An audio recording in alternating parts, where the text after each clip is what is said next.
lämpimästi tervetuloa tähän Hallinnon tutkimuslehden webinaariin. Meidän otsikko on Hallinnon ja organisaatioiden tutkimustuloksia 2025.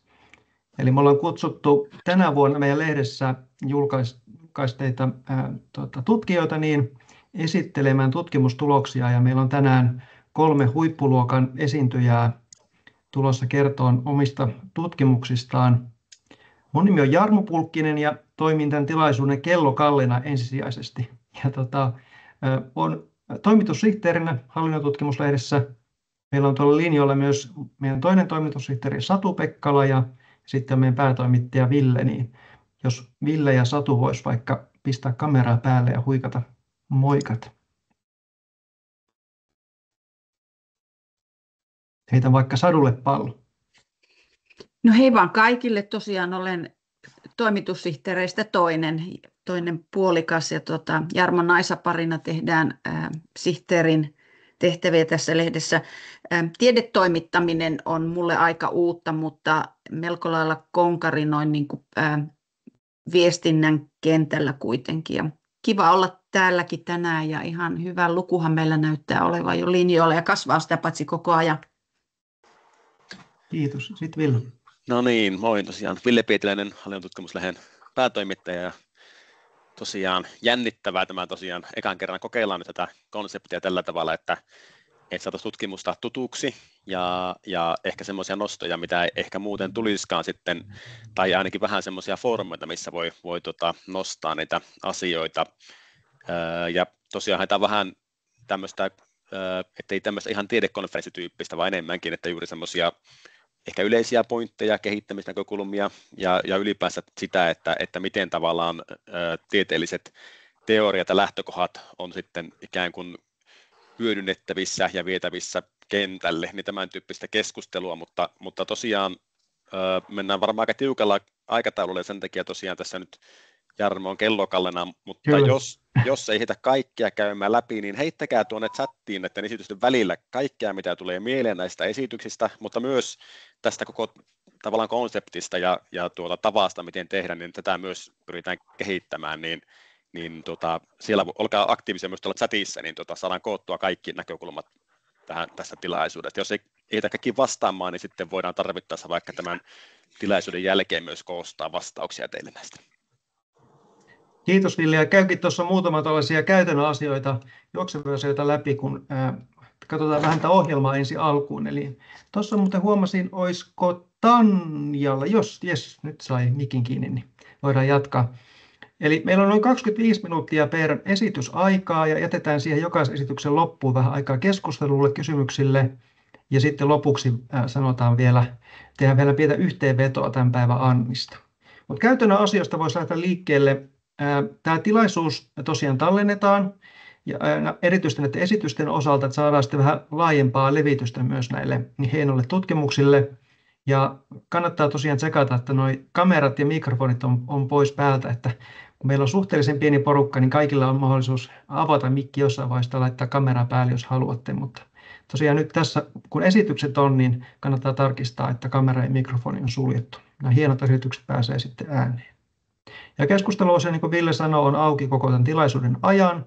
Ja sitten tuossa varsinkin esitysten jälkeen, niin huikatkaa vaikka kädellä sitten, jos haluatte kysyä jotain, tai tosiaan tuonne chattiin voi esittää myös niitä kysymyksiä. Ja sitten nämä esitykset, niitä ei jaeta lähtökohtaisesti, mutta voitte olla suoraan näihin tutkijoihin sitten yhteydessä, jos haluatte nämä esitykset sitten omissa organisaatioissa jakaa, mutta tosiaan sitten kannattaa olla suoraan yhteydessä näihin meidän hienoihin tutkijoihin. Ja täällä verkossa, niin kuin tuolla reaalimaailmassakin, niin kunnioitetaan toistemme mielipiteitä ja ylläpidetään tämmöisen turvallisen tilan periaatteita myös täällä verkkoympäristössä. Nyt meillä jäi vielä ennen näitä esityksiä aikaa hyvin, niin hieman kerrotaan tästä meidän lehdestä. Eli meidän päätoimittaja Ville, kerro muutama ranskalainen viiva, että jos Hallinnon tutkimuslehti ei ole tuttu, niin minkälaisia juttuja me julkaistaan ja niin edespäin. Joo, Hallinnon tutkimuslehti tosiaan on erittäin korkeatasoinen suomalainen tiedelehti. Me ollaan tuolla julkaisufoorumilla, ollaan UFO 2-tasolla, mitä suomalaisia lehtiä ei kovin montaa ole, ja on julkaistu 80-luvulta lähtien, eli sillä tuolla pitkä traditioon lehdessä, ja nyt sillä tavalla uutta, että tämän vuoden alusta ollaan siirrytty kokonaan digitaaliseen muotoon, ja meillä ei tosiaan enää paperilehteä, paperipainettua lehteä ole, ja oikeastaan muutenkin niin kuin puusattu tämä lehti kyllä sillä tavalla, että ollaan siirrytty tämän vuoden alusta tämmöiseen ennakkojulkaisumalliin, jolloin me pystytään heti oikeastaan aika välittömästi tuon julkaisupäätöksen tai hyväksynnän jälkeen sitten julkaisemaan näitä käsikirjoituksia, mikä on aika iso ero aikaisempaan, jolloin piti aina ottaa seuraavaan numeroon, joita ilmestyy 4 kappaletta vuodessa, mutta nyt pystytään niin kuin tavallaan heti saamaan tutkijoiden ääni näkyväksi, ja sitten noihin varsinaisiin lehtiin, niin tulee ne ennakkojulkaisut sitten aikanaan, mutta ne on heti kaikkien luettavissa. Ja tänä vuonna tosiaan todennäköisesti tullaan tekemään meidän tätä lehden kaikkien ennätysartikkelijulkaisuissa. En ole vielä varmistanut sitä, mutta se on noin 30 luokkaa, taitaa olla vähän enemmänkin. Joo, saattaa olla jopa lähemmäs 40, kun tulee vielä. Joo. Kyllä, ja plus sitten, että tänä vuonna en ole sitäkään vielä varmistanut, mutta en ole sano, että onko ennätysmäärä, mutta erittäin suurin määrä myös muita käsikirjoituksia. Meillä on tosi laadukkaita katsauksia tullut, puheenvuoroja, lektioita ja tämän tyyppisiä, niin kuin, ei ehkä yhtä paljon kuin artikkeleja, mutta lähes yhtä paljon. Eli tosi monipuolinen lehti, ja sitten todella monenlaisille henkilöille, että nyt ei heitä varmaan tekemään täyttä tutustumiskierrosta, mutta jos olette tutkijoita, niin tietenkin tutkijan näkökulma on, mutta sitten myös jos olette päättäjiä, niin erittäin paljon asiaa myös päättäjille, julkisille päättäjille, kuntapäättäjille tai myös yrityspuolen päättäjille, tai jos olette opiskelijoita, niin myös teille aika hyvä tämmöinen niin kuin, katsaus tai pläjäys siihen, mitä tapahtuu hallinnon ja organisaation tutkimuksessa suomen kielellä. Me ollaan oikeastaan ainoa lehti, oikeastaan tuo työelämän tutkimus on niin kuin, vähän niin kuin vastaavalla kentällä, mutta muuten meidän lehdessä saa kyllä aika nopeasti hyvän katsauksen, että mitä niin kuin tapahtuu tutkimuskentällä. Ja tämä tilaisuuskin on tämmöinen yritys, että saadaan hieman teitä, jotka edustaa niin kuin eri toimijoita, saada vähän yhteen koottua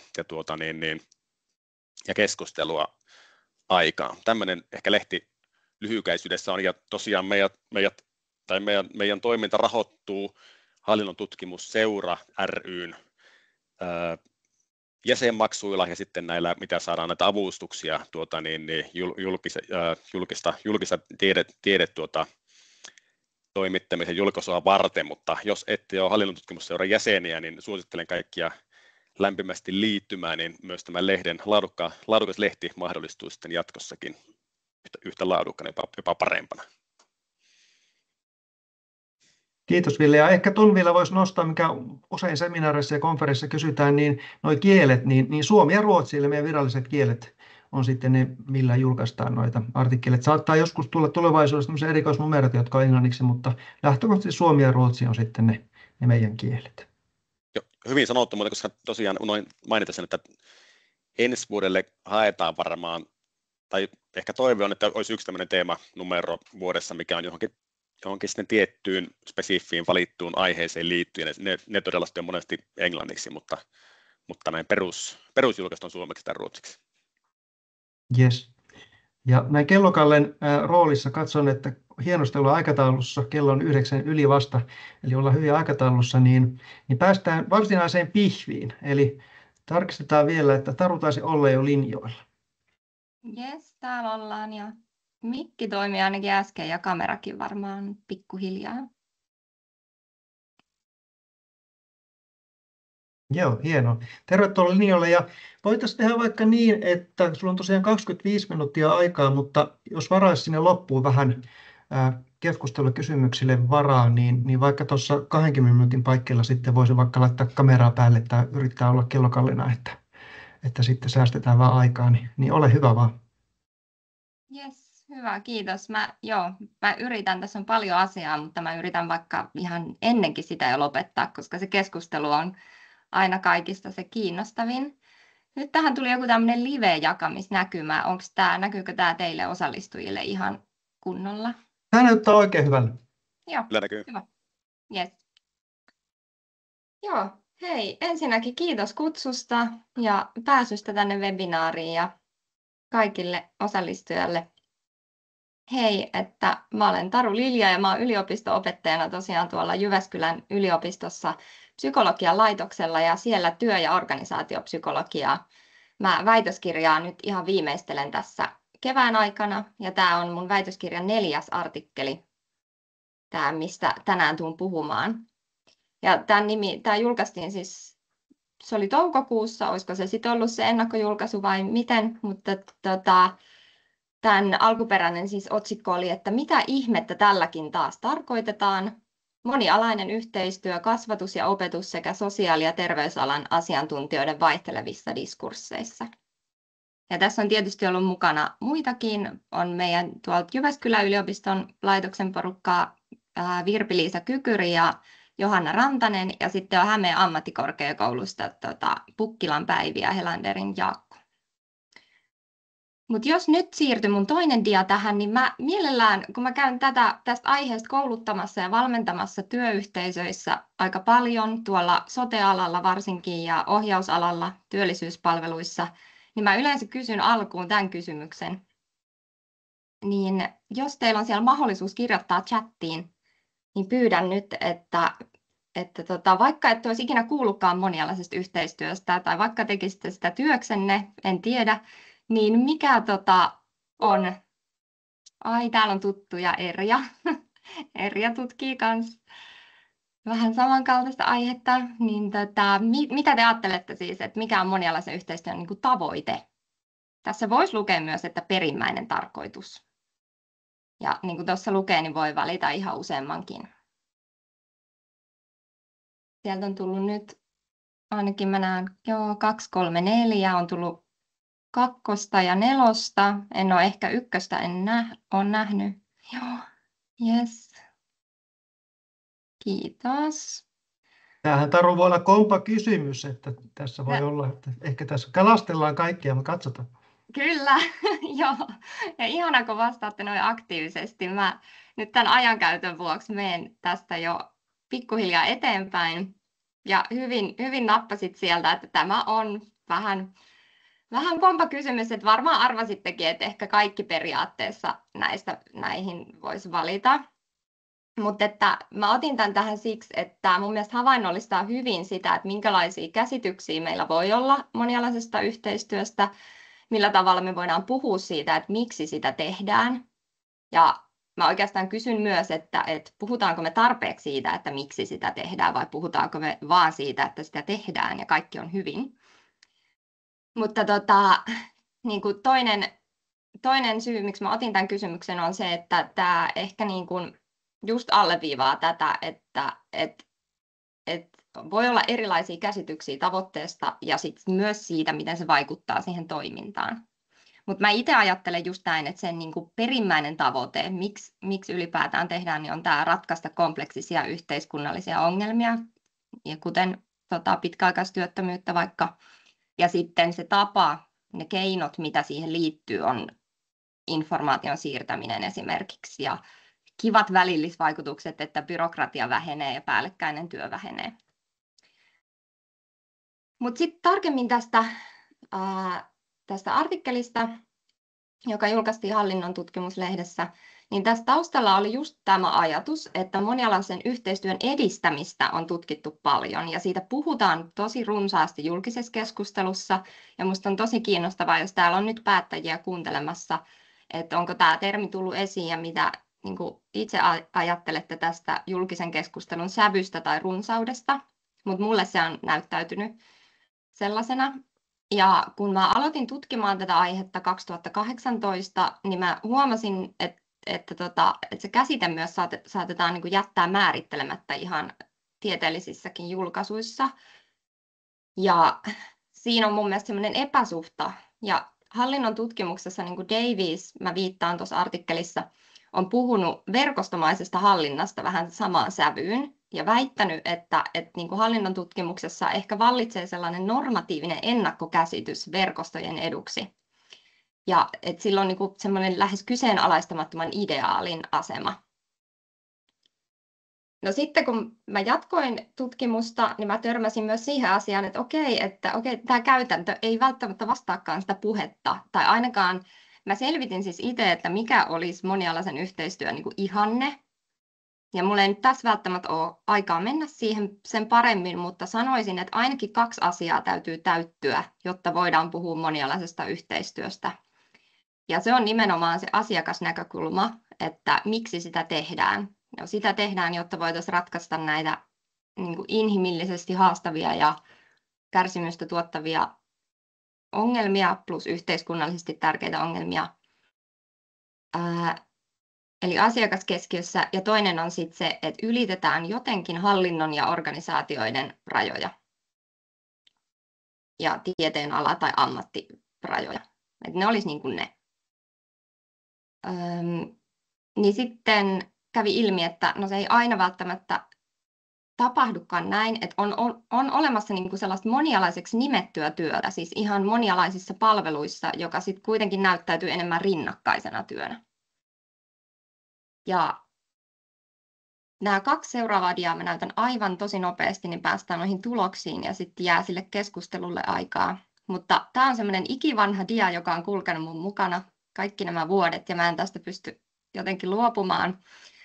Vaikka tässä on siis paljon uudempaakin tutkimusta on ja käsitteen määrittely on paljon, mutta mä otan tämän esiin siksi, että siis meillä on kymmeniä eri termejä monialaiselle yhteistyölle tai monialaisuudelle tai tälle ilmiölle, mistä tässä nyt puhutaan. Meillä on monitoimijainen, viranomaisten välinen, poikkihallinnollinen, moniammatillinen, monialainen, monitieteistäkin käytetään välillä, verkostotyö, verkostomainen.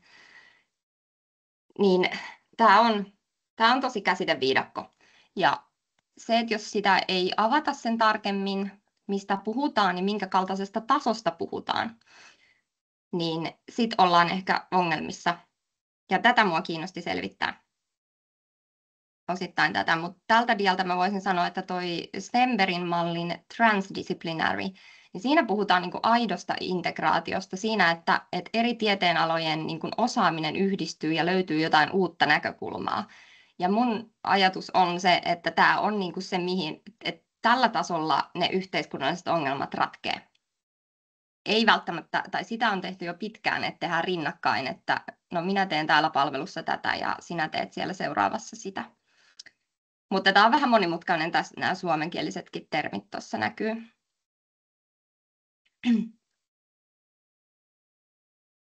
Yes. Sitten sanoisin tästä mun näkökulmasta, että monialainen yhteistyö toimintana on se, miten mä tässä mun koko väitöskirjassa ja tässä artikkelissa jäsennän tätä.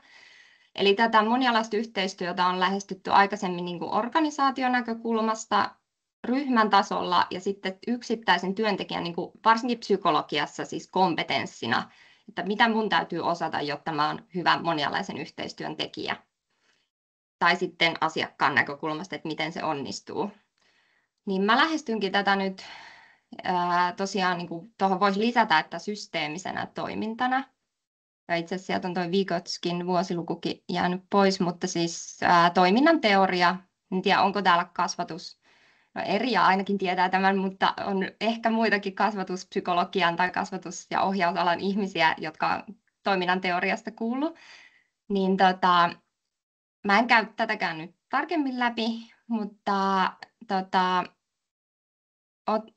tässä niin kuin lähinnä näkökulmana on se, että on olemassa yhteisössä sääntöjä, keinoja ja että toiminnalla on aina joku kohde ja siihen kohteeseen pyritään tietyin keinoin. Että toimintaa ei olisi, jos ei olisi jotakin kohdetta, eli tässä kohtaa mä nyt yleistäjystän sen tavoitteeksi. Ja sitten se liittyy yhteistyöhön siten, että usein tämmöinen yhteinen tavoite, yhteistyölläkään ei ole selkeitä määritelmiä, mutta niin kuin aktiivinen yhdessä toimiminen, toiminta ja yhteinen tavoite on sellaiset, mitkä usein näkyy määritelmissä. Ja sitten tässä viimeisenä on tämä Airan väitöskirja. Tämä on Tämä on itse asiassa jostain, mun mielestä oli viestintätieteiden.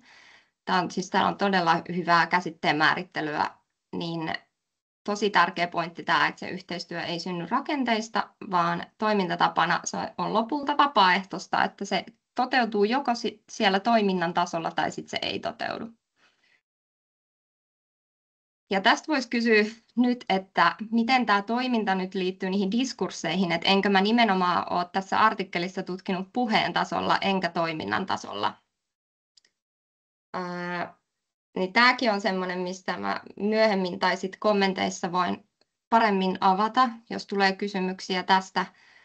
Mutta että niin kun, se, miten mä näen tämän teoreettisesti on niin, että niin kun sitä käsitettä on tutkittu vähemmän, niin vaikka käsitettä ja diskurssi ei voi suoraan niin kun samaistaa, se ei ole sama asia, niin mä uskallan vähän rinnastaa tai ainakin puhua niistä samaan aikaan, koska osa käsitettä ja ilmiötä on se, miten siitä puhutaan. Ja diskurssi on tosiaan sitä puhetapojen tutkimusta. Ja ajatellaan, että sosiaalisesti tuotetaan todellisuutta kielen avulla. Ja tämähän liittyy siis sosiaalisen konstruktionismin ajatuksiin myös. Mutta sen takia varsinkin organisaatioiden tutkimuksessa, jos ajatellaan, että organisaatiot on niinku sosiaalisesti rakentuneita ilmiöitä, niin sen tutkimisessa, että jos meillä on menossa niinku sellainen palvelujärjestelmän muutos, jossa siirrytään kohti enemmän monialaista niinku verkostomaista hallintaa, niin tulee ottaa mukaan sen organisaation niin kuin sosiaalinen puoli, ja sitä tutkitaan tästä tämän kielen kautta. Ja toi muutostilanne ja fantasiapuhe, tässä on paljon termejä nyt tällä yhdellä dialla, niin se on siinä sen takia, että aiemmissa tutkimuksissa on havaittu, että varsinkin niin kuin tällaisissa muutostilanteissa, kun toimintaa organisoidaan uudelleen, niin se organisointi voi tapahtua diskurssien kautta. Ja muutostilanteissa syntyy monenlaisia diskursseja, jotka voi ehkä edistää tai estää sitä muutoksen toteutumista. Ja tämä fantasiapuhe on, mä ehkä palaan siihen tuolla myöhemmin, mutta se on niin kuin sellainen kuviteltu narratiivi, joka ei välttämättä vastaa todellisuutta. Se voi vastata todellisuutta, että jos siis puhutaan monialaisesta yhteistyöstä niin kuin menemättä sen syvemmälle, että mistä se rakentuu ja mistä se ihanteellinen yhteistyö rakentuu, niin tällaisesta on kyse. Ja ehkä toi tärkein tuossa nyt on hyvin polveileva tutkimuskysymys, mutta lähinnä se, että millaista yhteistyön todellisuutta, yhteistyön mahdollisuuksia puhe monialaisesta yhteistyöstä rakentaa ja toisaalta rajaa pois. Yes, ja tämänkin mä nyt vaan näytän sinne tallenteelle, että jää tämä dia. Mulla oli siis meillä oli sähköinen kyselyaineisto, kun tämä toteutettiin osana semmoista laajempaa arviointitutkimusta. Eli 2878 eri alan ammattilaista vastasi samaan kyselyyn. Siellä oli väittämiä ja sitten avokysymyksiä, ja mä analysoin nyt vaan yhteen avokysymykseen vastaukset. Ja se avokysymys oli tämä, mistä tunnistat tekeväsi monialaista yhteistyötä. Kerro myös, mikäli et tunnista tekeväsi monialaista yhteistyötä. Ja nyt tosi tärkeää sanoa, että siellä oli annettu tämmöinen monialaisen yhteistyön välimääritelmä siellä kyselyssä. Sen takia, että haluttiin fokusoida siihen organisaatioiden väliseen monialaiseen yhteistyöhön. Ja sen takia, että se käsiteviidakko on melkoinen, niin just varhaiskasvatuksessa esimerkiksi on totuttu tekemään moniammatillista yhteistyötä. Ja tässä nyt tätä voi kysyä, että miten tämä vaikutti ehkä niihin tuloksiin tai vaikuttiko ja onko toi edes hyvä määritelmä. Jes, mulla on oman laskujen mukaan tässä vielä ihan kivasti aikaa. Mutta tällä dialla nyt kootusti nämä diskurssianalyysin tulokset. Ja taas tämä, mitä ihmettä tälläkin nyt taas tarkoitetaan. Niin mä ajattelin, että mä voisin tuosta lukea pätkän sieltä artikkelista. Eli ehkä suurin löydös oli tämä itsestäänselvyyden diskurssi, johon siis kuului, oliko se nyt noin 1/3 410 lausumaa. Eli se analyysiyksikkö oli niin, että yksi vastaus oli, ja ne oli aika lyhyitä, niin kuin lauseen, 2-3 virkkeen maksimissaan pituisia vastauksia. Niin itsestäänselvyyden diskurssi oli sellainen, missä kun kysyttiin, että mistä tunnistat käytännössä tekeväsi yhteistyötä, niin siinä vastaukset oli sen ne kuvasi sitä laatua ennemmin kuin sitä, että miten käytännössä teet. Ja se oli aina vastaus, se oli semmoinen vakuutteleva, että minähän teen aina ja joka päivä ja tämä on olennainen osa ja erottamaton osa omaa työtäni. Mutta sitten ei kuitenkaan sanottu, että mitä se on. Niin tämä kyseinen lausuma, tämä mitä ihmettä tälläkin taas tarkoitetaan.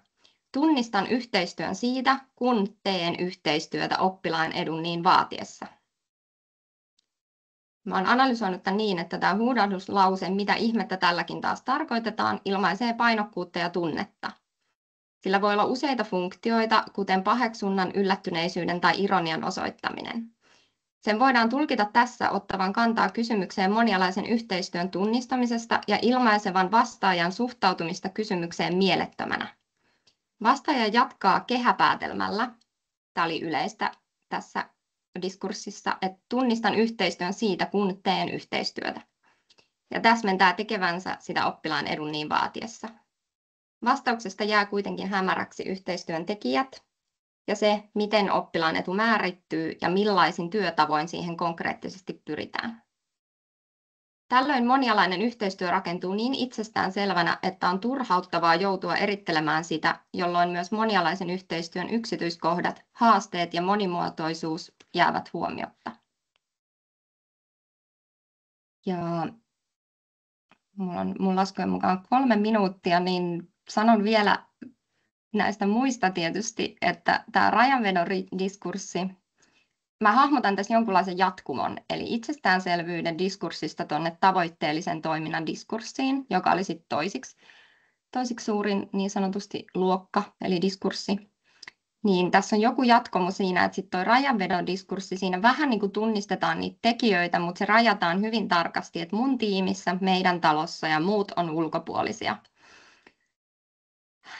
Ja sitten siitä niin kuin tietyllä tavalla seuraavalla tasolla, niin mukanaolon diskurssi oli sitten sen tyyppinen, että istutaan kokouksissa. Mulla oli täällä esimerkiksi tällainen, että kun istun palaverissa useiden henkilöiden kanssa, joilla on eri ammattinimikkeet. Eli siinäkään ei ole sitä aktiivista toimintaa kuvattu, mutta on kuvattu niin kuin enemmän sellaista, että se yhteisö on monialainen, mutta siinä ei välttämättä toimita monialaisesti. Kun taas sitten tämä tavoitteellisen toiminnan diskurssi, niin täällä on se nuori tai lapsi ja vanhemmat on kuvattu yhdeksi aktiivisiksi tekijöiksi. Ja sitten, että sen tunnistaa sen yhteistyön siitä, että tarkastellaan työtä eri näkökulmista. Ja täällä käytetään verbejä paljon enemmän, että suunnitellaan, tehdään, dokumentoidaan, kuvataan tarkkoja toimintatapoja. Mutta joo, hei, hyvin lyhyesti nyt nämä pohdinta- ja johtopäätökset vielä. Eli suurin kysymys mun mielestä tässä on nyt se, että pitääkö tämä onko tällaista löydettävissä muissakin tutkimuksissa, ja pitääkö tämä itsestäänselvyyden diskurssi yllä sitä muissa tutkimuksissa tunnistettua kuilua sen käytännön ja monialaisesta yhteistyöstä puhumisen välillä. Ja nyt kun ollaan hallinnon tutkimuksen webinaarissa, niin ehkä niin kuin se, että mitä tälle voidaan tehdä, niin pitäisikö ottaa sellainen systeeminen näkökulma, ehkä vähän erilainen, että pyritään hallita niitä systeemejä, organisaatioita ja tätä muutosta niin kuin sisältäpäin. Että vaikka meillä olisi niitä suunniteltuja rakenteita, niin katsotaan myös, että millaista diskurssia edistetään ja johtamisen tasolla, varsinkin kun tavoitetta määritellään. Niin, että onko tämä diskurssi linjassa niiden isompien tavoitteiden kanssa. Ja kiitos. Kiitos. Taru, ja hienosti olit aikataulussakin, että oli hyvin ajoitettu. Niin voisin aloittaa omalta osalta, miettikää jo linjoillakin, tulee varmasti kysymyksiä, ajatuksia, ainakin itselle tässä oli monta kohtaa, mikä kiinnosti. Mä oon siis päivätöissä tuolla Keski-Uudenmaan hyvinvointialueella, ja hyvinvointialueen näkökulmasta tämä on semmoinen teema, mistä niin kuin päivittäin tulee jossakin niin kuin kalvossa esille, että pitää tehdä. On se sitten sote- tai pelastuspuolen juttuja, niin pitää olla monialaista, mutta tämä on todella haastavaa, että sekä niin kuin organisaatiot rajat ylittävää, mutta myös organisaation sisällä, koska mehän ollaan julkishallinnossa siiloissa. Että jopa niin, että tietohallinto on ihan omassa siilossa kuin viestintä, HR ja sitten puhumattakaan toiminnot. Ja siellä vaikka sanotaan sosiaalipuolellakin, niin sielläkin on omat siilot lastensuojelun vaikka sisällä tai perheoikeudellinen yksikkö ja näin. Että tämä on mielestäni erityisen haastavaa julkishallinnossa, niin miten sä ajattelisit vaikka tämän niin kuin tutkimuksen yleistettävyyttä, sanotaan nyt vaikka, tai onko sulla kokemusta hyvinvointialueen näkökulmasta? Tämä on hirveän iso kysymys ja aihe, mutta tuleeko jotain mieleen vaikka tästä isosta sote-sektorista tähän sun tutkimukseen liittyen? No siis kyllä mä tämän siiloutumisen tunnistan ja mä näen sen just, että se on niin kuin tätä, että meillä on olemassa ne tietyt vanhat rakenteet, joihin se, vaikka kuinka paljon olisi tahtoa ja hyvää aikomusta, niin se verkostomainen hallinta tai monialainen yhteistyö, niin se ei niin kuin istu suoraan näin, että siinä on paljon tehtävää työtä. Hyvinvointialueet, mä en ole nyt tästä näkökulmasta, siis tämäkin aineisto kerättiin just siinä siirtymäkohdassa. Mutta se näkyy myös osittain siinä, että tässäkin, mä en nyt muista niitä prosentteja, mutta 9 se alkoi, eli yli 90% oli ennemmin kasvatusalan niin kuin asiantuntijoita, vaikka oli tosi laaja se ammattinimikevaihtelu, niin vastaajissa tässäkin aineistossa, koska niitä hyvinvointialueen tai niitä opiskeluhuollon ihmisiä ei tavoitettu. Eli se näkyy, joo. Eli tavallaan tämmöinen kytköskohta tai sellainen taitekohta, mutta hei, Villellä on käpälä pystyssä, ole hyvä vaan. Yes, kiitos. Oli todella kiinnostava Tarun esitys. Mullakin tuli monta juttua mieleen, mutta otan tämmöistä pari tämmöistä, en kyllä mitään pikajuttuja, mutta tämmöisiä ehkä voit tai jotain huomioimatta, mutta tämä tuli ensin mieleen tässä, että nyt kun on itse juuri tätä vaikka minkälaisten porukoiden kanssa joutunut tai päästy tekemään monialaista yhteistyötä, niin yleensä tavallaan se haaste on niin siinä se, vaikkapa tänään oltiin tekemässä STN-hanketta, missä oli eri tieteenalojen tyyppejä ja paljon porukkaa, niin hyvin nopeasti meni siihen, että vähän niin kuin kaikki puhuu vähän niin kuin eri kieltä lopulta, kun se tuli se oma tieteenala tuli niin kuin väkisinkin näkyviin siihen, ja sitten on aika vaikea päästä niin kuin irti. Niin mä mietin sitä, että mikä vinkki sulla olisi siinä, että miten päästään eroon tämmöistä niin ammatti- tai tieteellä sidonnaista hattivattikielestä, kun tehdään tämmöistä yhteistyötä. Ja toinen ehkä semmoinen, että sulla on nyt vaan tuo sosiaalinen puoli tuossa, mutta entä jos tuonne pistää niin kuin tavallaan myös jotain muita kuin ihmisiä tuonne malliin mukaan, jos ajatellaan nyt vaikka tätä Teamsia, niin tämä aika paljon ohjaa sitä, että miten tässä vaikka tämä keskustelu muotoutuu, niin tässä mielessä voisi ajatella, että myös tämmöisillä ei-elollisilla on niin kuin tavallaan toimijuutta sen monialaisen yhteistyön muotoutumisen kannalta. Niin 2 tämmöistä kysymystä. Joo, ihan mahtavia. Mä yritän vastata lyhyesti, jos vielä tulee jotain kommenttia. Joo, mulla siihen ensimmäisen jopa on jotain vinkkiä, eli miten päästä eroon siitä tieteenalakielijargonista ja siitä, että me ollaan totuttu puhumaan oman tieteenalan termeillä, niin ehkä ensimmäinen on just se, että on tosi tavallista ja pidetään yhtenä suurimpana monialaisen yhteistyön haasteena. Ja mun mielestä se helpottava, se positiivinen puoli siinä on se, että heti joku sen tunnistaa, niin ollaan jo niin kuin puolimatkassa sen ratkaisussa. Että niin kuin siinä, että ai niin, mun pitää itse muistaa puhua nämä jutut auki, ja sitten se toinen puoli siellä, että hei, mä voin jatkuvasti kysyä, että mitä sä tuolla tarkoitit. Sitten se vähän niin kuin ehkä masentavampi puoli, miksi mä laitoin tämän diankin tähän, on se, että se on tosi hidas prosessi. Että se vaatii niin kuin tosi paljon yhteisen ajan käyttöä ja puhumista, että päästään niin kuin sieltä omien tieteenalan termien käytöstä siihen luomaan sitä, että niin kuin, monesti se on niin, että me puhutaan samasta asiasta, mutta eri termeillä, ja silloin ei löydetä sitä yhteisymmärrystä. Niin heti kun sen hiffaa, niin ollaan jo pitkällä.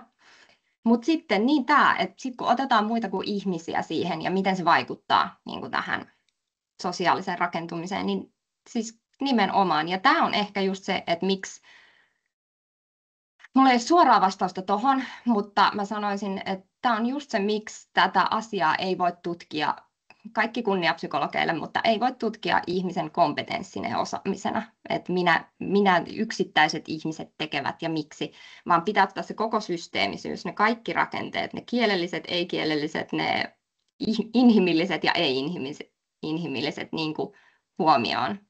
Niin siksi mä sitä systeemisyyttä ehkä painotan, mutta joo. Kiitos Taru. Oli hyvä lopettaa systeemisyyteen, että se mun mielestä kytkeytyy kaikkien tutkimuksen tällä hetkellä. Kellokallen roolissa niin voisin pyytää sitten kiittää Tarua tosi hyvästä esityksestä ja vastauksista ja huikata ja kysyä, että oliko Jonna seuraavana vuorossa? Moi, kuuluuko, näkyykö? Moi moi, näkyy ja kuuluu oikein hyvin. Hyvä. Ole hyvä vaan. No niin, kiitos Tarulle ihan mahtavasta aloituksesta. Oli upeita kuulla sun tutkimuksesta. Ja mä voisin tästä ensin jakaa mun omat diat, niin aina se, että toimiiko tekniikka, on se kuuma kysymys näissä webinaareissa, eikö vaan? Minä olen Koposen Jonna ja tulen Itä-Suomen yliopistosta. Sitten Jonna, jos vielä napautat tuon esitysmoodin. Niin mä laitan sen tuosta päälle. Loistava, hyvin näkyy. Ole hyvä vaan. Kerron teille etäjohtamisen haasteista ja mahdollisuuksista nyt erityisesti johtajien näkökulmasta. Ja tutkimusta en ole tehnyt yksin, vaan mulla on tässä artikkelissa kanssakirjoittaja, eli Lotta Salin, joka tulee myöskin meiltä Itä-Suomen yliopistosta kauppatieteiden laitokselta ja on tällä hetkellä työskentelee postdoc-tutkijana meidän tutkimustiimissä. Ja tässä tutkimuksessa on tärkeänä rahoittajana ollut Suomen Akatemia, jolle syvä kiitos ja kumarrus 5-vuotisesta akatemiatutkijan rahoituksesta, jonka turvin nyt sitten etäjohtamista ja digitaalista viestintää on tutkittu isossa porukassa ja viimeinen vuosi siitä projektista käynnistyy. Niinpä onkin kiva kertoa teille sitten vähän jo tutkimustuloksia ja erityisesti nyt paneutuen sitten tähän suomalaisten etäjohtajien näkökulmaan. Meidän artikkeli on vapaasti luettavissa Hallinnon tutkimuksen lehden sivuilta ja minäkin kiitän kovasti siitä mahdollisuudesta, että pääsen myös kertomaan tälleen ihan verbaalisesti teille, että mitä tästä tutkimuksesta ajattelen, että monesti se on niin kuin hauskaa saada myös kasvot sille tekstille, joka on ollut siellä toimituskunnassa ja ehkä kenties vertaisarvioijilla ja muuten kiinnostuneilla lukijoilla siinä työpöydällä, niin sitten näkee sen tutkijan, joka tähän aiheeseen kokee intohimoa. Mutta sieltä siis vapaasti luettavana tuo meidän artikkeli löytyy. Tarulta sain innoituksen tällaiseen yleisön aktivointiin ja toivoisin nyt, että vastaatte chattiin, että miten te työskentelette. Oletteko yksi kokonaan läsnätyössä, eli niin sanotusti perinteinen työskentelymalli, jossa mennään toimistolle ja tehdään työpäivä siellä officella? Vai teettekö kenties vaihtoehtoa 2, eli jonkun asteista hybridityötä, ehkä 1-2 päivää viikosta olette läsnätyössä tai 1-2 päivää viikosta etätyössä, mikä se määrä nyt onkaan. Vai onko teillä vaihtoehto 3 kokonaan etätyö tai lähes 100% etätyö? Ja mitäs vastauksia sieltä, Jarmo, voisitko kertoa minulle, että minkälaisia vastauksia chattiin alkaa tulemaan? Nopeasti katsottuna näyttäisi toi 2 johtava, mutta kyllä siinä 3 tulee jonkin verran. Että sanoisin keskiarvona 2,3. Kiitos. Asteikolla 1-3 näin nopeasti laskettuna. Joo, eli olette tässä niin kuin asiantuntijatyössä todennäköisesti tai joka tapauksessa sellaisessa työssä, jossa se etätyön tekeminen on mahdollista. Ja ikään kuin kuljette sitä trendiä, mikä on nähtävissä työelämän murroksessa, että yhä enemmän tehdään jonkun asteista hybridityötä tai jopa kokonaan etätyötä, mikäli se asiantuntijatyön luonteeseen vaan sopii. Ja sen takia tämä on aika kuuma peruna yhteiskunnallisessa keskustelussa. Eli aina aika ajoinhan tämä teema nousee enemmän ja vähemmän esille, mutta juuri viime aikoina on paljon puhuttu siitä, että voiko työnantaja pakottaa ihmisiä läsnätyöhön, ja on pohdittu sitä, että kuinka monta päivää tulisi olla läsnätyössä ja minkä vuoksi. Ja keskustelussa on noussut esille esimerkiksi työn tuottavuuteen liittyviä tekijöitä tai sitten ihmisten hyvinvointiin tai työn joustavuuteen liittyviä tekijöitä, vähän riippuen aina siitä, että kenen näkökulmasta asiasta puhutaan. Joka tapauksessa tämän ilmiön yleisyyden vuoksi etäjohtaminen on tosi keskeistä nykyaikaisessa työelämässä. Ja se tuskin tulee poistumaan meidän keskuudesta ihan lähitulevaisuudessa. Etäjohtamista on tutkittu ja vuonna 2000 jo vähän sitä ennenkin me on saatu jo etäjohtamisen ensimmäisiä tutkimuksia johtamisen tutkimuskentälle ja erityisesti viime vuosina tätä tutkimusta on tullut enemmän ja enemmän. Kuitenkin ihan ylimmän johdon näkemyksiä etäjohtamisesta ja niin kuin heidän näkökulmaansa ylipäätään tähän asiaan on tutkittu melko niukasti. Ja sen takia meitä Lotan kanssa kiinnosti tämä aihe. Ja me valitsimme haastattelututkimuksen ja meitä kiinnosti IT-palveluala ja IT-tämmöiset asiantuntijaorganisaatiot, koska niissä on pitkät perinteet etä- ja hybridityön tekemiselle. Useissa suurissa IT-alan organisaatioissa oli jo pitkään ennen koronaa työskennelty eri paikkakunnilla, virtuaalitiimeissä, jopa eri mantereilla tai eri maan osissa. Eli tämä ilmiö oli selvästi nähtävissä juurikin tämän tyyppisissä organisaatioissa.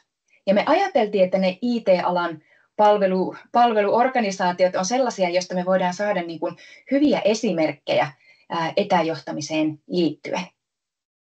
Meidän tutkimuksen tavoite oli ymmärtää, millaisia etäjohtamisen haasteita ja mahdollisuuksia nämä ylimmän johdon edustajat näkevät olevan, sekä toisaalta, että millaisia jännitteitä näiden haasteiden ja mahdollisuuksien välille syntyy.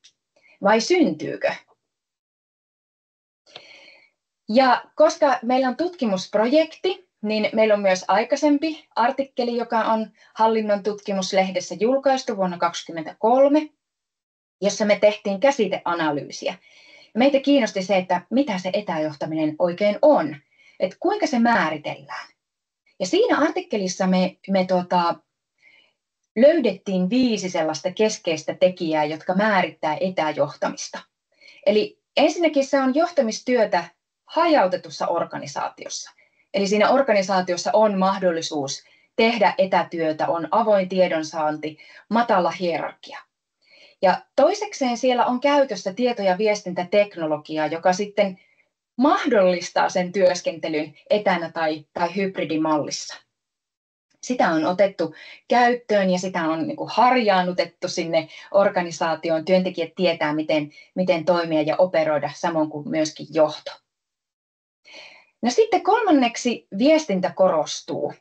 Ja nyt kun mietin, tässä voisi ehkä lukea enemmän, että digitaalinen viestintä korostuu, koska kyllähän johtaminen on yhtä kuin viestintää ollut aikaisemminkin, mutta ehkä nyt just tässä etäjohtamisen kontekstissa se on nimenomaan sitä digitaalisen ja kasvokkaisen viestinnän yhdistelemistä ja näiden uusien digitaalisten kanavien käyttöönottoa ja sen harkintaa, että minkälaiset asiat ja milloinkin pitää niin kuin missäkin kanavassa sitten viestiä ja vuorovaikuttaa. No 4. tekijä, mikä meidän niin kuin kirjallisuuden pohjalta, mikä nousee määrittämään etäjohtamista, on se, että se on virtuaalitiimien johtamista. Eli usein siellä on juurikin sellainen tiimi, joka toimii virtuaalisesti, ehkä tapaa joskus kasvokkain, riippuen siitä, minkä tyyppinen se organisaatio ja tiimi on, mutta siellä voi olla myös niitä kasvokkaisia kohtaamisia. Ja tutkimuksissa on tarkasteltu esimerkiksi luottamusta ja toimivaa viestintää siellä virtuaalitiimissä, johtamistyyliä ja virtuaalitiimin suoriutumista. Ja sitten 5. asia, ei mitenkään vähäisin, on se, että etäjohtamiseen kytkeytyy tällainen etäjohtamisosaaminen. Ja sitä on jo muutama vuosi sitten määritelty muiden tutkijoiden toimesta, eli etäjohtamisosaaminen, johon kytkeytyy tämmöiset etäviestintätaidot ja etäsosiaaliset taidot, teknologinen taitavuus, sen virtuaalitiimin rakentaminen, muutoksen johtaminen etänä ja sitten luottamuksen rakentaminen myöskin etänä. Mutta myös se vuorovaikutusosaaminen, joka on ehkä vielä enemmän sitä niin kuin ihmisten välisen kanssakäymisen hallintaa ja niitä ihmissuhteita, niin se on tärkeä osa sitä etäjohtamisosaamista. Eli tällaisesta ilmiöstä puhutaan. No, mikä meidän teoriatausta oli? Meillä oli oikeastaan 3 semmoista tärkeää asiaa siellä teoriassa. Ensinnäkin johtaminen ja johtajuus etäjohtamisen kirjallisuudessa. Eli tutkimusta on tosiaan tehty jo aikaisemmin ja ennen meitä ja havaittu, että sellainen asioiden johtaminen ja prosessien johtaminen, suunnittelu, vaikka budjettien tekeminen, tämän tyyppiset asiat, ne hoituu oikeastaan aika hyvin etäyhteyksiin. Ja niissä niin kuin harvemmin niitä ongelmakohtia esiintyy. Mutta sen sijaan se ihmisten johtamisen puoli ja tämmöinen niin kuin johtajuus ja ihmissuhteet, luottamuksen rakentaminen ja ylläpitäminen on aiemmassa kirjallisuudessa nähty haastavampana ulottuvuutena. Ja sitten jos katsotaan tähän keskelle ja siellä on jo ihmisiä työpöydän ääressä ja läppärit siinä auki, puhutaan viestinnästä etäjohtamisen kirjallisuudessa. Ja aiempi tutkimus kertoo meille jo, että sitä on tarkasteltu ikään kuin 2 lähtökohdasta. Toisaalta sen teknologian käytön näkökulmasta ja toisaalta sitten viestintäosaamisen näkökulmasta. Ja vaikkapa ajatellen sitä teknologiaa on tutkittu esimerkiksi etäjohtajan empaattisuutta ja palautteen antoa ja todettu, että semmoinen empaattisen ja kannustavan palautteen antaminen voi ruokkia sen tiimin innovatiivisuutta ja luovuutta.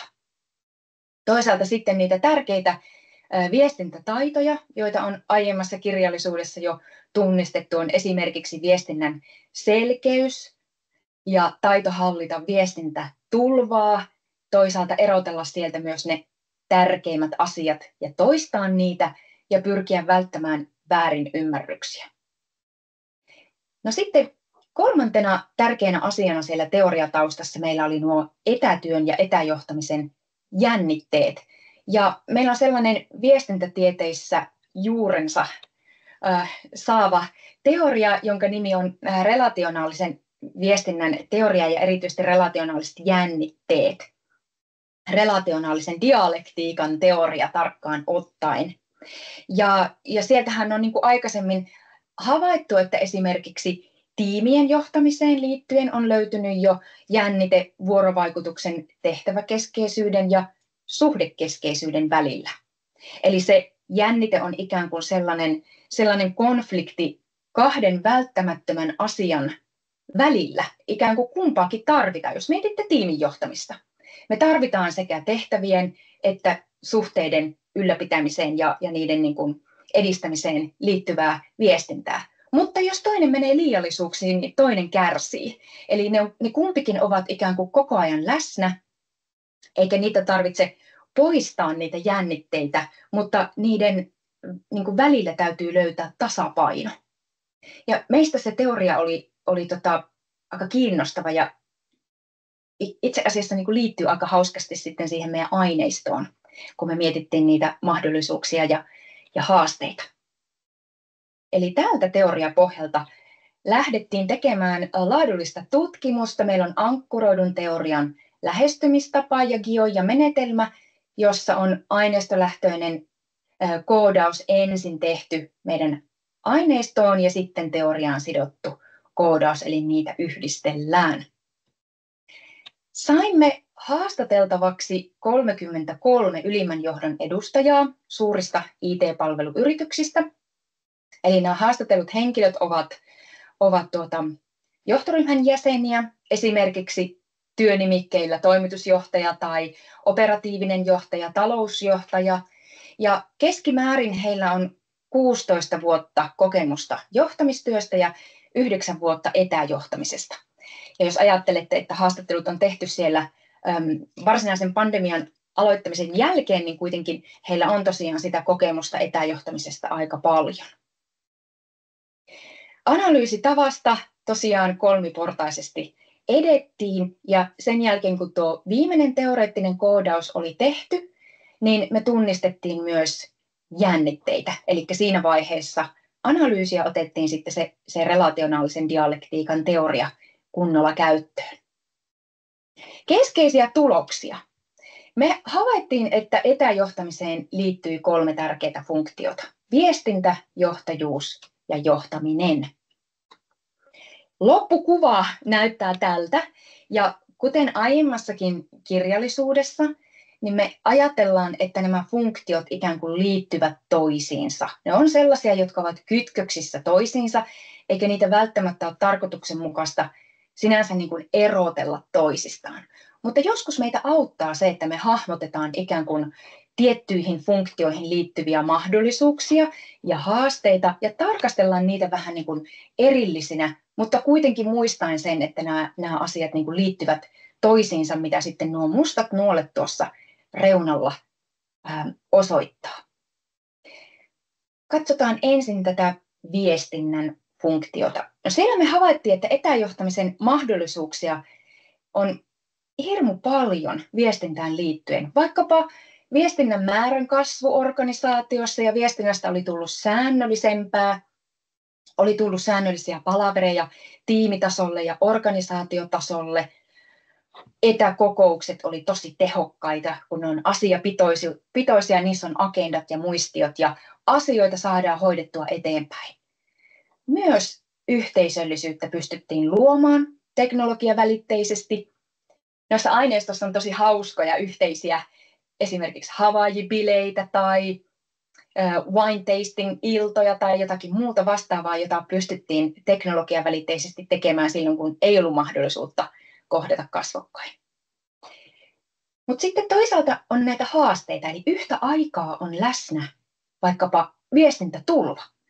Eli on hyvä asia, että viestinnän määrää on saatu lisää organisaatioon, mutta se voi aiheuttaa kokemuksen viestintätulvasta.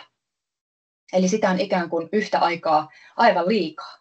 Tai se viesti voi jäädä ihan epäselväksi. Eli tähän muodostuu semmoinen sopivan viestinnän määrän ja viestintätulvan välinen jännite. Samalla tavalla siinä asiakeskeisyydessä, että jos se menee niin kuin liiallisuuksiin, se viestintä rupeaa olemaan niin kuin liian asiakeskeistä. Spontaanius vähenee, ei puhutakaan enää ihmissuhteista tai siitä, että mitä sulle kuuluu, niin tähän muodostuu sellainen asiakeskeisyyden, suhdekeskeisyyden jännite.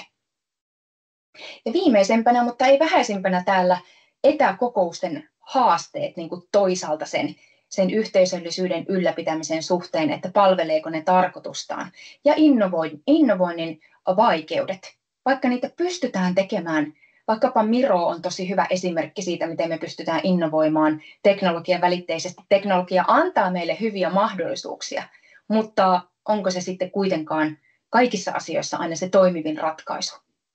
Tässä havaittiin yhteisöllisyyden ja erillisyyden välistä jännitteisyyttä. Sitten toinen keskeinen tulos liittyy tähän johtajuuden funktioon, ja tässä oikeastaan isossa kuvassa jännite liittyi työhyvinvoinnin ja työpahoinvoinnin välille. Eli toisaalta oli niin kuin paljon sellaista, joka koettiin myönteisenä ja työhyvinvointia ylläpitävänä. Keksittiin uudenlaisia HR-toimia ja pystyttiin esimerkiksi työterveyden kanssa keksimään niin kuin erilaisia toimenpiteitä ja luomaan uutta. Mutta toisaalta sitten siihen liittyy niitä haasteita, vaikka työhyvinvoinnin lasku ja työyksinäisyys, ylipäätään vaikeudet yksilöiden huomioinnissa ja niin edelleen. Myös toki semmoiset niin kuin uuden henkilön perehdytykset ja irtisanomisen hankaluudet oli täällä nähtävissä. Kolmantena tärkeänä asiana meidän tuloksissa oli johtamisen funktioon liittyviä havaintoja. Näitä oli kaikkein vähiten. Että oikeastaan se niin kuin viestintään ja ihmisten johtamiseen liittyviä havaintoja oli paljon enemmän kuin näihin niin kuin johtamisen, ikään kuin asioiden johtamiseen liittyviä havaintoja. Vähän kuten aiemmat tutkimuksetkin osoittaa, tavoitteiden asettaminen ja tulosten mittaaminen onnistuu sujuvasti, samoin kuin päätöksenteko, työajan johtaminen ja tehokkuuden kasvu. Mutta vaikeuksia sitten johtajien itsensä näkökulmasta, erityisesti oman työajan hallinnassa ja itsensä johtamisessa. Siellä tuntuu palaverit niin kuin olevan täynnä kalenterissa, aikaa on vaikea hallita ja siitä voi sitten tulla kuormittuneisuutta ja stressiä. Kysytäänkö teillä kuulumisia? Tätä voisi jokainen pohtia ehkä vähän niin kuin johtopäätösten näkökulmasta. Kysytäänkö niitä, muistetaanko niitä kysyä? Eli se etäjohtaminen on aikamoista tasapainottelua näiden jännitteiden välillä, mistä kerroin. Viestinnän selkeys korostuu, tarvitaan tasapainoa sen tehtäväkeskeisyyden ja suhdekeskeisyyden välillä ja toisaalta myös sen välillä, milloin kohdataan digitaalisesti ja milloin kasvokkain. Luottamus työntekijöihin, heidän itseohjautuvuuteen korostuu ja johtopäätöksenä voisi sanoa, että organisaatio tarvitsee selkeitä etätyökäytäntöjä ja tukea johtamiseen. Huomaan Jarmon tulevan linjoille, mikä tarkoittaa sitä, että minun aikani on käytetty.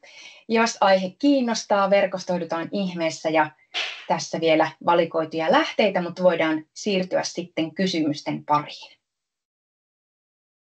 Kiitos paljon, Jonna. Tämä on äärimmäisen ajankohtainen aihe, jos vähänkään on mediaa seurannut. Että siinäkin mielessä oli kyllä tosi hyvä esitys. Nyt olisi aikaa sitten, no Ville ehti jo ensimmäisen nostaa, että ole hyvä vaan. Joo, kiitos. Olipa kova pläjäys tähän. Mietin, että mitä tästä nostaa, kun tuli niin paljon niin nopeasti, että mutta jotenkin jäin tuohon viimeinen, minusta tosi hyvää, että kysytäänkö täällä kuulumisia, ja ehkä mietin sitä niin tässä laajemminkin, että se mikä on niin vaikea tässä kaikessa, juuri tämä vihjeettömyys, että kumminkin nämä työkalut ja ympäristöt on eri tavalla, tai on paljon vihjeettömämpiä kuin nämä lähijohtamisen tilanteet tai työpaikallaolon tilanteet, niin tavallaan se, että ja se luottamuskin on tosi laaja niin konsepti, mutta se, tai miten näitte tuossa aineistossa sen, että miten niin tämmöinen läsnäolo saadaan aikaan etäjohtamisessa? Miten saadaan niin läsnäolon tunne aikaan ihmisille? Ihan tosi mahtava kysymys ja kiitos tuosta huomiosta. Meillä on toinen tutkimuspaperi, joka liittyy tähän sosiaaliseen niin kuin läsnäoloon. Social presence on siinä meillä teoreettinen käsite ja se on nimenomaan liittynyt näihin niin kuin videopalavereihin. Haittaako, jos mä kerron sen pohjalta, koska se ei ehkä tässä datassa ollut niin näkyvä, mutta siis siinä on niin kuin monia keinoja, että toisaalta niin kuin se verbaalinen, että mitä me kerrotaan, mitä me puhutaan, mutta sitten toisaalta niin kuin se non-verbaalinen, eli tässähän meillä niin kuin katsekontakti on pikkusen omituinen, kun se on tämmöinen epäsuora kameran välityksellä, mutta sitten kuitenkin me nähdään tässä jo niin kuin toisistamme se puolikuva, ja siinä me pystytään niin kuin ottamaan mukaan käsiä ja eleitä ja ilmeitä. Taustakuva on myös sosiaalinen vihje, ikään kuin siitä, että aletaanko keskustelemaan jostain. Jos mulla ei olisi tätä virtuaalista taustakuvaa, ja mulla olisi tällä niin kuin kotiympäristö, niin se voisi herättää keskustelua esimerkiksi siitä, että jos siellä on jotain minun harrastuksiin liittyvää tekemistä ja muuta, että se voi tuoda sitä niin kuin sosiaalisen läsnäolon tunnetta enemmän. Eli me löydettiin semmoinen niin kuin visuaalinen elementti tähän. No sitten siis teknologia välitteisesti, mehän voidaan vaikka Teamsissa laittaa tarkoituksella vihreä nappi päälle siellä, mä olen käytettävissä niin kuin johtajille. Että mä tuon sen tunteen, että mä olen sulle käytettävissä. Voit ottaa minun yhteyttä. Ehkä se on asia, jonka voi myös verbalisoida, että silloin kun mulla on vihreä nappi, niin se on viesti sinulle, että sä pystyt ottamaan minun yhteyden. Mutta sosiaalisen läsnäolon niin kuin välittäminen digitaalisin keinoin, niin se on niin kuin yksi haaste todellakin siinä etäjohtamisessa ja etätyössä yhtä lailla. Sitä pystytään tekemään, mutta ei täysin samalla tavalla kuin kasvokkain kohdatessa. Todella hyviä ja konkreettisia. Kiitos paljon. Tosi hyviä nosteja. Satu laittoi myös kameran päälle. Meillä olisi minuutti. Oikein napakalle. Oikein. No joo, siis tämä ei ole edes varsinainen kysymys, mutta ajatellen tätä niin kuin teidän niin kuin tutkimuksen aikajännettä, te olette ollut tämän teeman äärellä jo niin kuin pidemmän aikaa, niin ihan sellainen, että onko teille noussut missään vaiheessa esimerkiksi aineistoista tai niin kuin muuten omana tulkintana sitä, että jotenkin kun siirryttiin etäjohtamiseen, niin ajateltiin, että päästään joistakin niin kuin tämmöisistä perinteisistä viestinnän niin kuin menetelmistä tai ylipäätään viestinnästä päästäisiin ikään kuin vähän eroon. Et tuliko tällaista niin kuin tulosta missään vaiheessa? Kiitos. Me siis päinvastoin, jotenkin se tuntuu, että se viestintä niin kuin korostuu tässä etäjohtamisessa ja ihmetellään sitä, kuinka paljon meidän pitää allokoida kohtaamisen paikkoja. Mä sanon, että nämä meidän Teams-palaverit on kohtaamisen paikkoja siis sille, mitä me ennen esimerkiksi vaikka kahvihuoneessa kohdattiin ja niin edelleen, että se aikatauluttaminen, organisointi ja järjestäminen on tullut varmaan monelle aika yllätyksenä. Ja viestintä pitää sen takia ottaa mukaan strategiseen työhön, strategiseen pohdintaan entistä vahvemmin. Joo, ja mä koen, että ylipäätään viestintä, kun nyt tekoäly suoltaa hirveästi sisältöä, niin mä haluan, että viestinnän rooli sekä sisäisessä että ulkoisessa viestinnässä tulee olemaan ihan keskeinen, joka sitten suodattaa ja sanoo, mikä on oleellista. Että se on varmasti semmoinen myös iso teema, mikä lisääntyy. Mutta nyt katson kelloa, niin kiitän Jonnaa ja Huikkaa, niin kysyn, että onko Anna päässyt linjoille? Kyllä. Hei Jarmo ja hei kaikille. Täällä ollaan. Hei vaan, ja kamerakin toimii hyvin, niin ole hyvä. Mä laitan sitten tosiaan kameraa tuossa 20 yli suurin piirtein päälle, niin jätetään tosiaan loppuun. On niin aktiivista keskustelua, niin tämähän on suola myös tässä jutussa. Ole hyvä vaan. Niin on. Hei, kiitoksia. Ja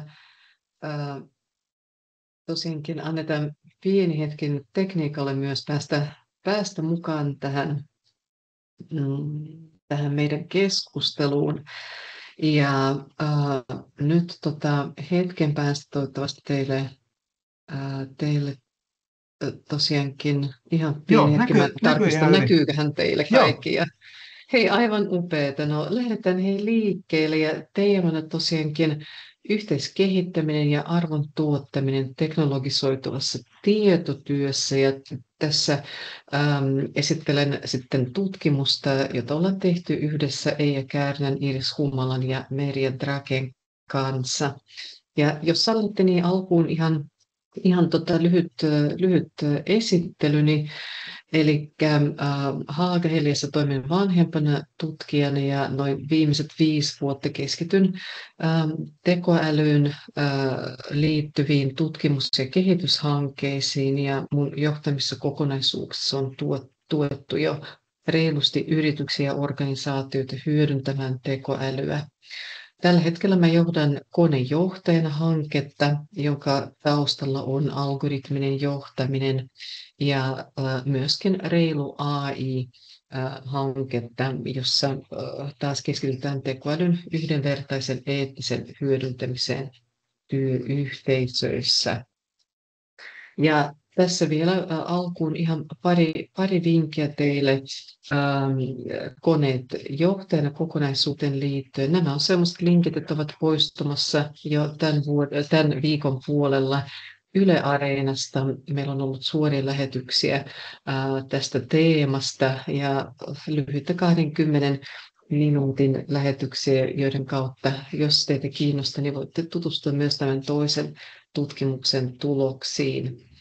Ja pahoittelen, mä huomaan, että mulla pikkasen jumittaa oma Teams, niin tehdään niin, että mä kokeilen jakaa vielä kerran ja teen sen vaikka suoraan pienemmän koneen ruudulta. Pahoittelen tätä pientä hienosäätöä nyt tässä ja koitan jakaa uudestaan ruutua.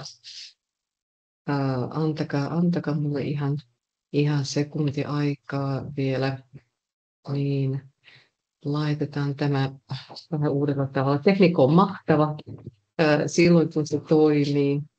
Eli pieni hetki mä koitan hienosäätää. Ja niin, katsotaanpa, onnistuko nyt paremmin. Joo, näkyy hyvin. Joo, hyvä. No niin, eli edetään sitten ja tämän meidän tutkimuksen ytimessä ja tämmöisenä kohteena oli isompi kuntaorganisaatio ja siinä tarkasteltiin kuitenkin lähtökohtina oli se, että tekoäly ja teknologia, että mitkä on ne mahdollisuudet versus realiteetit.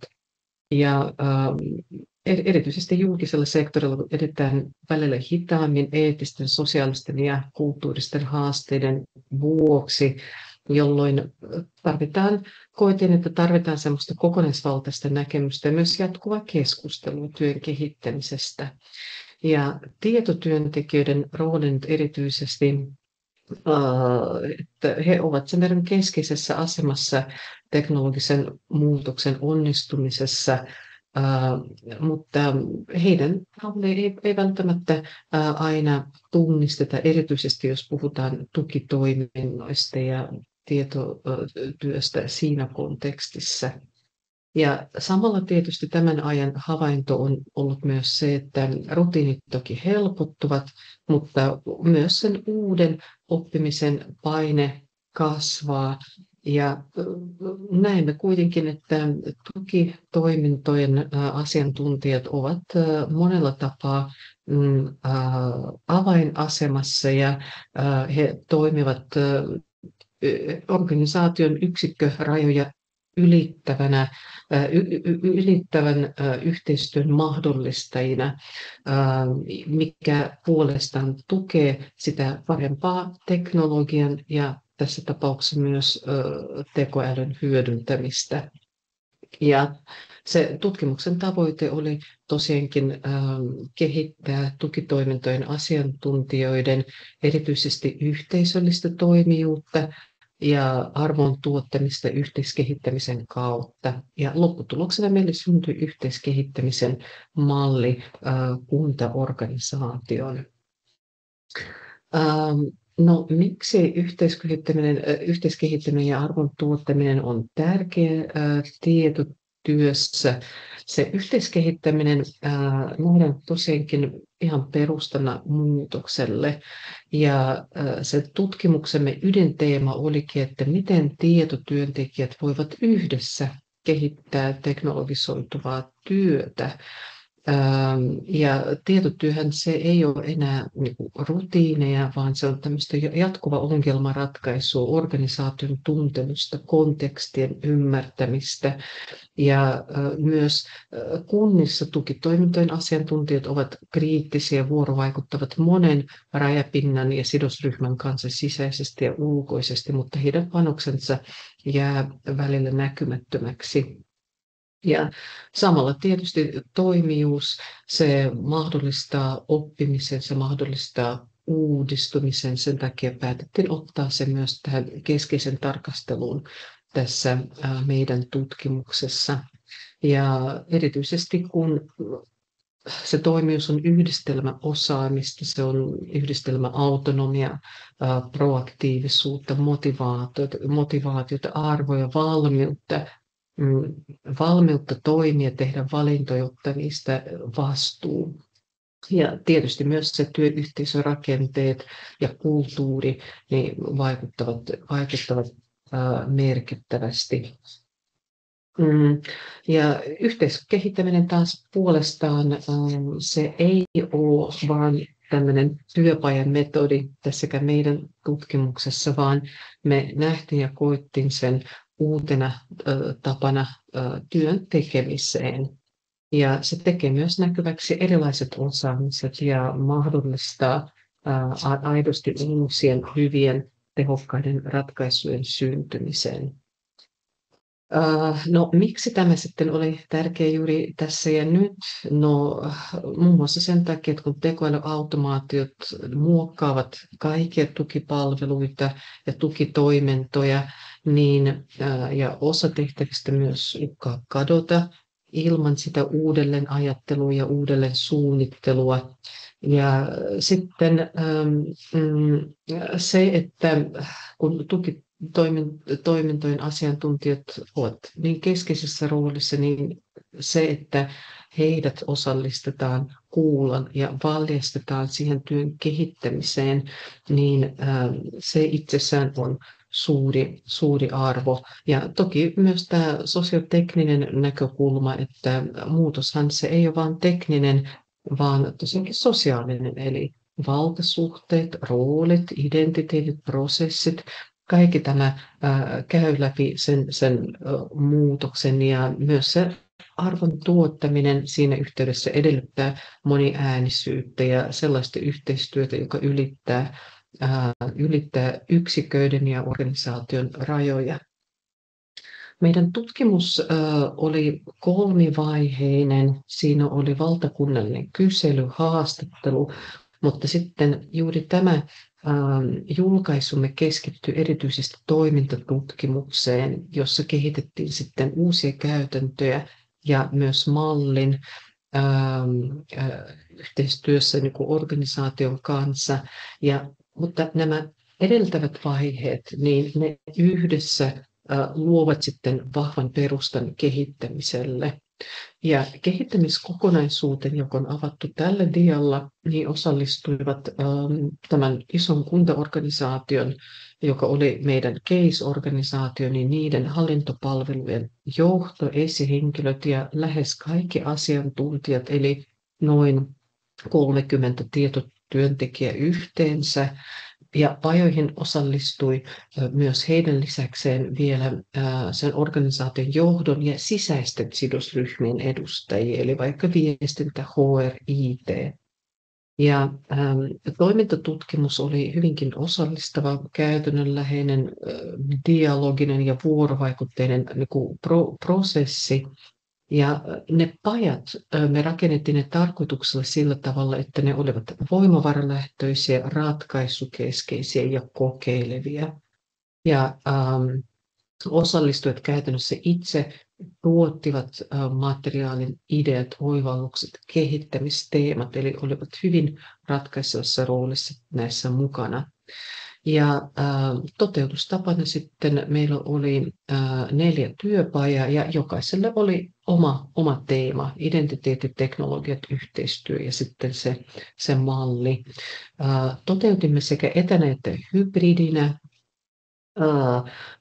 ja jokaisessa ryhmässä oli sitten niin kuin pienryhmässä ja siinä pajojen yhteydessä niin oli tutkija havainnoimassa ja sitä kautta pyrittiin vahvistamaan sitä luotettavuutta ja myös tutkijoiden välistä yhteistyötä. Siinä oli paljon taustalla. No, tulosten näkökulmasta niin hallinnon tukitoimintojen asiantuntijat, niin he kuvasivat itseään ennen kaikkea mahdollistajina ja tukijoina, ei vain avustavina käsinä. Ja se työrooli myös koettiin aika vahvasti oman yksikköön sidotuksi, mutta saman aikaan oli halua ja uteliaisuutta siirtyä kohti tämmöistä yhteisöllisempää roolia. Ja teknologian suhtautuminen oli uteliaan myönteistä, eli teknologian muutos on koettu aina osaksi sitä omaa työtä tukitoiminnoissa ja sitten myös pitkän uran tehneillä oli myös halua oppia uutta ja kehittää. Ja vaikka se jatkuva oppiminen kuormitti, niin ehkä vahvempina tunteina nyt kuitenkin nousivat esiin innostus, osaaminen ja pärjääminen. Ja yksi sellainen asia, mihin myös kiinnitimme huomioon, oli se, että aika moni koki, että myös hiljainen tieto ja tämmöinen prosessiosaaminen, se pitäisi saada myös osaksi robottien, tekoälyjärjestelmien, automatisoitujen järjestelmien osaamista. Eli jollain tavalla sekin pitää saada niiden käyttöön. Ja yhteiskehittäminen koettiin aika innostavana ja myös kuormitusta vähentävänä, koska siinä vastuu jakautuu ja kokonaisuutta on ehkä hieman helpompi hallita. Mutta myös jännitteitä nousi esiin, eli ei oltu esimerkiksi varmoja siitä, että arvostetaanko eri tehtäviä välttämättä yhtä paljon, ja eri yksiköiden työt eivät olleet aina toiselle tuttuja, ja sitten myös sidosryhmäsuhteet olivat jakautuneet usein niin kuin yksilöiden hiljaiseksi tiedoksi. Ja sitten tietysti oli semmoisiakin havaintoja, että moni halusi pitää kiinni ehkä siitä omasta sisäisestä asiakassuhteestaan yksikön kanssa, ja jolloin se yhteinen rooli ei ehkä ollut ihan, tai yhteinen tämmöinen pooli, ja sitä kautta asiakassuhteiden jakaminen ei houkutellut tai ei ollut ihan niin mielekästä. Ja työpajoissa myös nostettiin aika paljon tämmöisiä konkreettisia ratkaisuja, eli vaikka toivottiin työpajatyöskentelyä ja poikitiimit erilaisten asiantuntijuuksien ympärille, ja sitten ihan tämmöisiä hyvinkin konkreettisia ratkaisuja, kuten vaikka tiketöinti sisäisenä palvelukanavana, selkeyttämästä työnjakoon näkyvyyttä ja sen kaltaisia toimenpiteitä. No, ne kehittämisprosessin, sen eteneminen, niin me pyrittiin tosiaankin osallistamaan kaikkea, ja myös prosessi tavallaan muotoitui myötäillen sitä työyhteisön arkea. Ja me tutkijoina seurasimme erityisesti tämmöisiä momentumeja, eli tilanteita, jossa joku nosti esiin toisen idean tai jossa kiitettiin, kannustettiin, jatkettiin jotakin toisen ihmisen ajatusta ja syntyi sellainen tunne, että tämä meille voisi olla tämmöinen yhteinen ratkaisu. Ja tietysti se, että myös johtaja- ja esihenkilöt olivat tässä vahvasti mukana, niin oli tärkeä signaali tuesta. Mutta välillä se oli myös haaste, koska he saattoivat taas hieman dominoida sitä keskustelua, ja fasilitointi oli siinä mielessä keskeisessä roolissa meillä tutkijoilla, jotta myös työntekijöiden äänet pääsivät esiin. Ja jos mä taas kerron pikkasen enemmän vielä siitä mallista, jota kohti me oltiin tässä liikkumassa, eli yhteiskehittämisen arvon tuottamisen malli, niin me kokosimme tämän työpajojen tuotosten perusteella, ja tässä on 5 porrasta, eli osaamisen tunnistaminen, jakaminen, jatkuva kehittäminen, asiakastarpeiden, yhteisten tavoitteiden, yhteistyön selkeyttäminen. Sitten rajapinnat ja viestintä nousevat vahvemmin esiin, ja prosessin asiakaslähtöinen kehittäminen ja kuvaus. Ja sitten tosiaankin tiedonhallinnan suunnittelu ja kehittäminen, ja kaikissa vaiheissa. Ja tämä ehkä tiedonhallinnan suunnittelu ja kehittäminen, niin se nähtiin tämmöisenä korkeimpana muotona uudessa arvontuotannossa ja siinä yhteisessä tekemisessä. Ja kaikissa vaiheissa olennaista oli avoimuus, läpinäkyvyys ja tietoturva, teknologioiden hyödyntäminen, ja koko sen mallin peruspilarina on toinen toistaan arvostava yhteistyö, jatkuva oppiminen, auttamisen kulttuuri, eli tämän tyyppiset asiat nousevat vahvasti esiin. No, tukitoiminnot nähdään, mutta ne eivät aina välttämättä pääse vaikuttamaan, ja tietysti se, mitä me sitten ehkä haluttiin niin kuin tässäkin korostaa, on se tukitoimintojen strateginen rooli ja osoittaa, että kun heillä on hyvää syvää ymmärrystä prosessista ja vahva ote tiedonhallintaan, järjestelmistä, viestintään, niin he ovat sitten tämmöisten uusien teknologioiden hyödyntämisessä avainasemassa aina kun puhutaan semmoista asioista kuten tietoturvan läpinäkyvyys ja niin kuin yhdenvertaisuus ja saavutettavuus ja sen varmistaminen. Ja tietysti teknologia plus ihmiset, niin ehkä erityisesti sitä kautta nousee se kestävä arvo. Ja tällaista tukitoimintojen, sidosryhmien, teknologioiden ja työprosessien yhteiskehittämistä on tutkittu vielä vähän. Eli monella tapaa olemme ehkä hieman uuden äärellä myös menetelmällisesti ja sisällöllisesti. Ja tietysti tämä tutkimus erityisesti tarjosi semmoisen konkreettisen esimerkin aika pitkäjänteisestä prosessista ja myös sellaisen mallin, jonka voisi ottaa lähtökohdaksi ja soveltaa muissa organisaatioissa. Mutta ehkä se johtopäätös on sitten isommin, että jos haluamme hyödyntää tekoälyä ja muita teknologioita reilulla, inhimillisellä, kestävällä tavalla, niin se tukitoimintojen tietotyö, mikä tapahtuu niissä ja sen yhteiskehittäminen, niin se kannattaa nostaa jopa eturiviin eikä sivurooliin. Mä oikeastaan pysähdyn tähän ja lopuksi vielä kutsun teidät mukaan. Meillä on LinkedIn-yhteisö tekoälytöissä, joka on avoin kaikille. Siinä on paljon työelämän edustajia, yritys- ja liike-elämän edustajia. Jaamme tätä kautta viimeisimpiä julkaisuja, kutsuja ja erilaisia yhteistyömahdollisuuksia. Kiitos teille ja otan mielelläni teidän kommentteja ja ajatuksia vastaan. Kiitos Anna.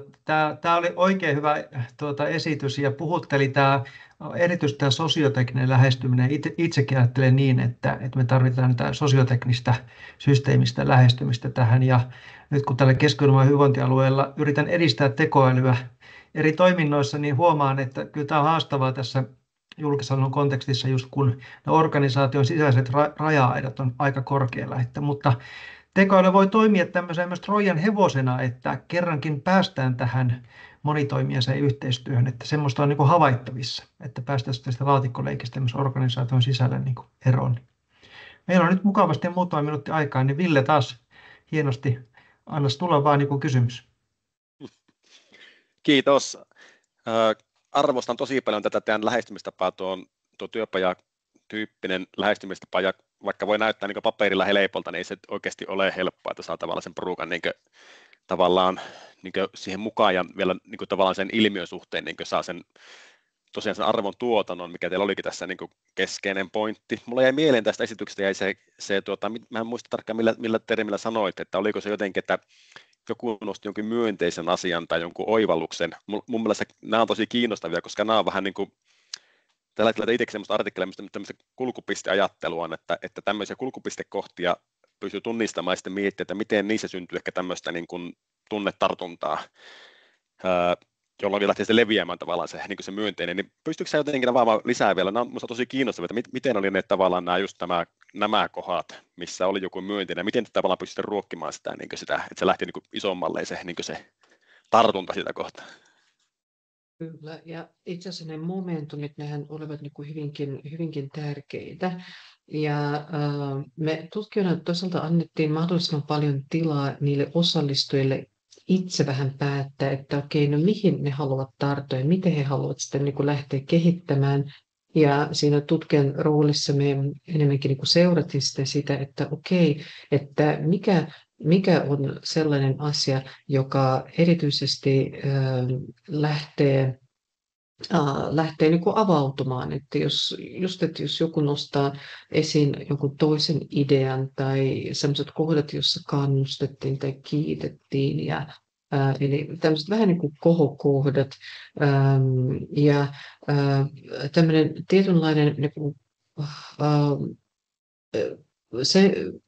tämmöinen arvostava vuorovaikutus ja siinä kiittäminen, kannustaminen, toisen esiin nostaminen, ne kaikki veivät sitä keskustelua eteenpäin, ne tukivat sitä työtä. Ja hyvin usein meidän rooli tutkijoina sitten oli myös seurata sitä tilannetta. Että oikeastaan ehkä ainoat sellaiset kohdat, joissa piti ehkä hieman vahvemmin fasilitoida, myös astua siihen fasilitoijan rooliin, että jos me huomattiin just, että vaikka johtoesihenkilöt, jos alkavat vähän enemmän tilaa luonnollisesti siitä omasta roolista käsin, niin sitten me koitettiin vaikka saada muut ihmiset niin kuin vielä mukaan ja keskustelemaan. Mutta myös tavallaan haasteita ja niin kuin tunteita tässä oli myös paljon mukana, koska myös tämmöisen alkuinnostuksen jälkeen me ehkä havaittiin myös turhautumista. Eli just se, mitä huomasitte, että organisaatio, esimerkiksi kun tässä taustalla oli vielä tämmöinen organisaatio-uudistus ja sitten oli etätyötä just niin kuin niihin aikoihin, semmoisena uutena lisänä sitten tämä oli semmoinen yhteisö, jossa oli myös jossain määrin eläköitymisiä tulossa ja myös vähän pajallaan johtajuus, eli siinä oli myös ne momentumit, oli semmoisia, no välillä positiivisia, välillä negatiivisia, tietysti täytyy pitää mielessä ja muistaa, että myös ne haasteet ja tunteet, se on myös aika tyypillistä näissä isoissa pitkäkestoisissa prosesseissa, koska ja tärkeää oli, että haasteista huolimatta, niin se yhteiskehittämisen merkitys tässä tunnistettiin ja pystyttiin etenemään. Ja se, mitä tietysti Jarmo vielä tuossa kommentoi hetki sitten Ville ennen sua, niin tähän on tavallaan just näin, että nyt me ollaan semmoisessa aikakaudessa, että tekoälyn osalta enää riitä, että annetaan tekoäly työkalut ja sitten koulutetaan, vaan se työ pitää suunnitella uudestaan.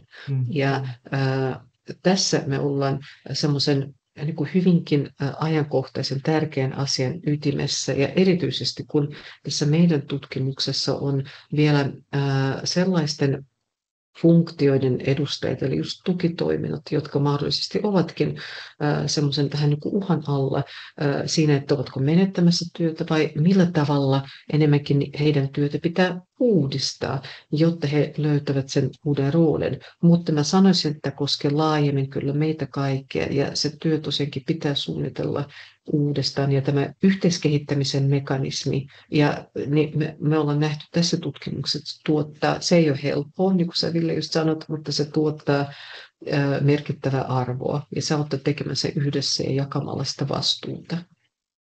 Kiitos, hyvä vastaus. Ja tästä huomataan, että jos ja kun järjestetään lisää näitä webinaareja, niin säästetään kyllä lisää tähän keskusteluun, koska nyt ei päässyt kuin toimitus oikeastaan ääneen kysymään, että olisi varmaan linjallakin ollut paljon. Mutta olkaa ihmeessä yhteydessä näihin hienoihin tutkijoihin. Ja niin omalta puolesta ainakin oli tosi antoisaa. Ja kiitos Annalle ja Tarulle ja Jonnalle ajasta myös, kun tulitte esittelemään. Ja olisiko Villellä vielä jotakin päätössanoja tähän meidän webinaariin? Niin Joo, tämä oli tosi intensiivinen paketti. Oli kyllä todella hyvät esittäjät ja kaikki oli miettinyt tosi tarkasti sitä, mitä sanoo ja pysyttiin aikataulussa. Tietysti myös kellokalle kyllä onnistui loistavasti, mutta itsellekin jäi vähän nyt se vähän vaivamatta, ei saatu ehkä nyt kaikki osallistujia enää ehkä kuuluviin tässä, niin tosi mielellä otetaan kyllä teidän kaikki kommentit, mitä vaan teille tulee mieleen, niin myös tämän jälkeen voitte lähettää meille paljon tutkimuksen toimitukseen, koska näitä varmasti järjestetään lisää jatkossa ja tullaan tätä konseptia myös kehittämään sitten jatkossa, mutta ehdottomasti niin kuin tätä jatketaan. Tässä vaiheessa oikeastaan niin kuin omalta osalta toivotan niin kuin hyvää joulun aikaa kaikille ja muistakaa lukea lehtiä ja seurata siellä somessa, LinkedInissä ja onko meillä muualla? Ei tee muualla kuin LinkedInissä. Joo, mutta koska X on semmoinen palvelu, mikä on nykyään, niin oikeastaan LinkedIn on ainoa foorumi, missä ehkä kannattaa jatkossa olla tuolla B2B-puolella. Mutta omaltakin puolesta oikein paljon kiitoksia myös linjalla olijoilta ajankäytöstä ja oikein hyvää joulua ja uutta vuotta ja ollaan yhteydessä hallinnan ja organisaatiotutkimuksen suhteen. Ai muuta kuin moikka vaan kaikille. Kiitos. Kiitoksia järjestäjille. Kiitos.